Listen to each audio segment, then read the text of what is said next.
লাগেনি তো? কি হচ্ছে?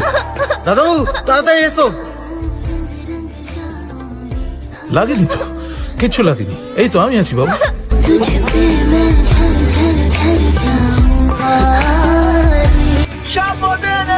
চিনিস মেয়েটাকে? পল্লবী পট্টনায়ক, কলেজের ম্যানেজিং কমিটির চেয়ারম্যান প্রকাশ পট্টনায়কের ভাইজি। ভীষণ মেজাজ সামলে। হ্যাঁ,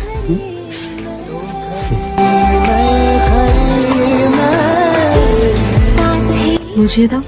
ক্লাসে বোঝাই? আমি যখন ছোটবেলায় কিছু বুঝতাম না, আমার বাবা আমাকে খুব সুন্দর একটা জায়গায় নিয়ে গিয়ে সবটা বুঝিয়ে দিত।